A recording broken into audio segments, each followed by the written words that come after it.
Hello, my name is Sydney Marenburg, and today I will be talking to you about soap and using it in the 18th century, specifically for the American colonies. One of my primary impressions that I do is that of a professional soap maker. You may ask yourself, why do I specify professional soap maker? It's because while soap could be made at home, I like to compare it to modern bread making.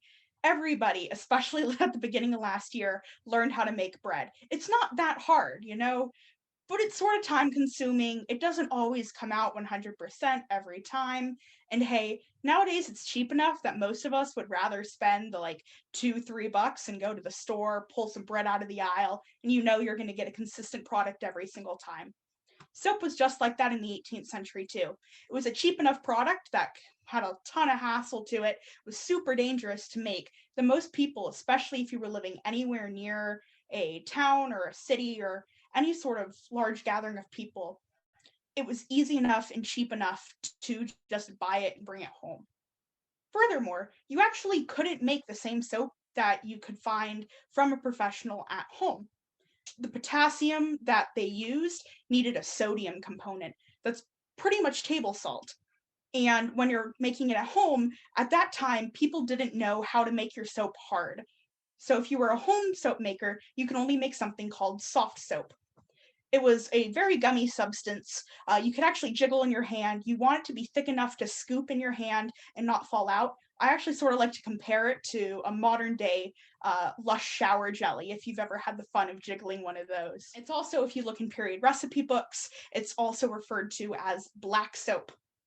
The fat that would have been made for both professional soap makers and home soap makers would have been the same. What you're mainly finding here in the colonies is a tallow or a lard based soap. Now, these are rendered fats from animals.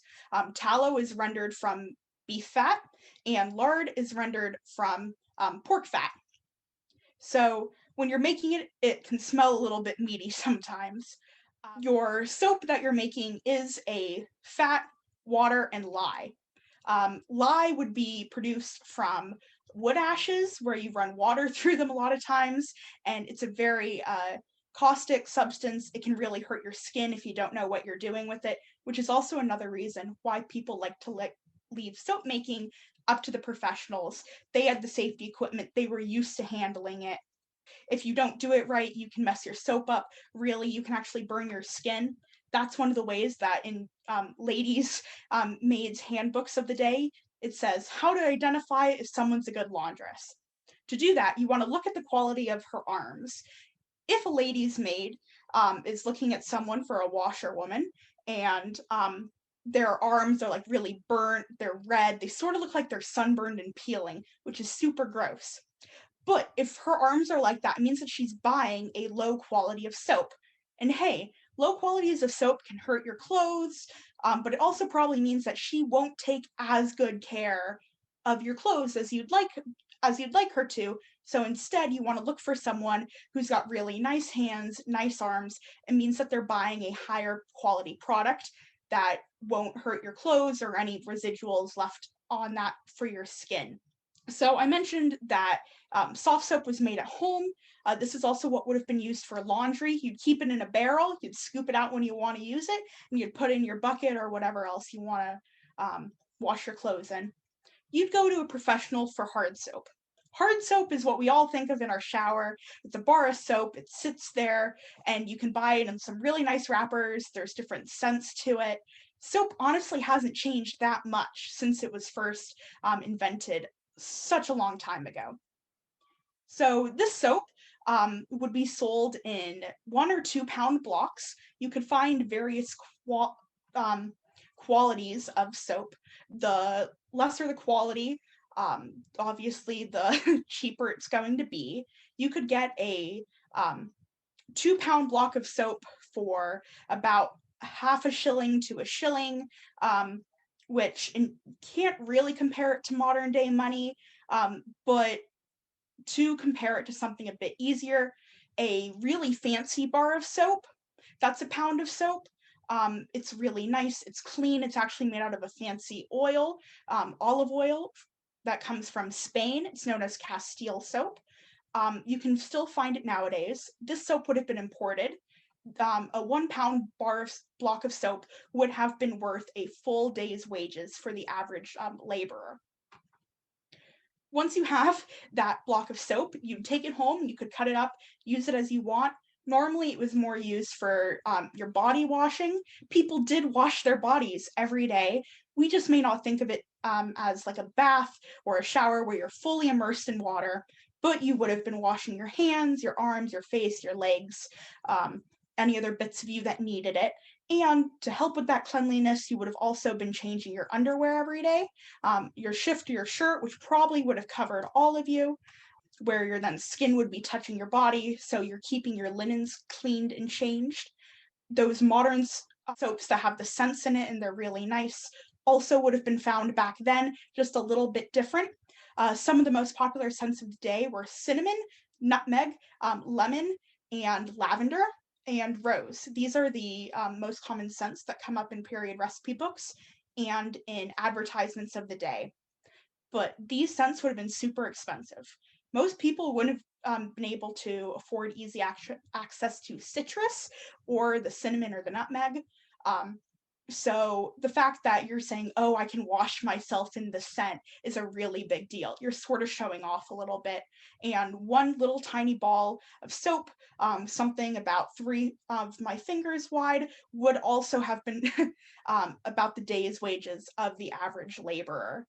Comparing a little three finger thing of soap, think about the one sitting on your shower stall at home, to a pound or two block of soap, to probably multiple pounds of soap. So that's the quality that we're talking about. Something about these scented soaps, though, that we must confront is they would have been for sure produced using enslaved labor. The scents all would have been coming up from the West Indies or the Caribbean as we know it nowadays. Even if an enslaved person was not actually in the factory of sorts or warehouse producing the soap, the citrus would have been harvested by enslaved labor, or the other spices. They probably would have been shipped on ships up to the colonies that were either manned by enslaved people or carried enslaved people. It was such pervasive um, practice that you couldn't even avoid it in the soap that you were cleaning yourself with. We have records of soap being so important that during the Revolutionary War and even prior, when we had all the taxes, soap was never taxed, even if it was being imported from Spain. It was actually an issue during the war for the British because they were trying to bring all of their soap in from England, and boats were being stopped and supply lines were being cut. So the washerwomen that followed the army were unable to get soap, and the men were unable to get new clothes, and there were a few near riots because of this. But for the soap that's needing to be produced on such a scale, you may be asking yourself, where would people make it? They'd be done in factories of sorts that are about the size of a large swimming pool, in my mind, is the best way to visualize that. They'd have on one end of the room the big fire pits, so that over it there would be a kettle or some other sort of trough that they'd be making the soap in. You got to heat it up first and melt your fat and then add your lye in before it can be cooled. Then a door would be opened, and the kettle would be tipped over, and there would be another trough. It'd be about a 6-inch deep ditch dug into the ground where your soap would be poured into. From there, it would be left to cool for 24 hours. These were like really, really big pits, certainly bigger than like a bedroom or even like a living room you might be thinking of. And then someone, typically a younger child, because they're lighter, the soap would have hardened enough by then that they could walk across it with a blade or a piece of wire and cut your soap. And from there, it would be then taken and stacked into separate rooms to cool and finish hardening. The hardening process takes roughly a month. This is the scientific term known as spawnification. It's a pretty fun word to say. It means that all the lye is pretty much reacting with your fat, so that you no longer have active lye in your soap that would hurt you in your skin. that you need fat to make soap.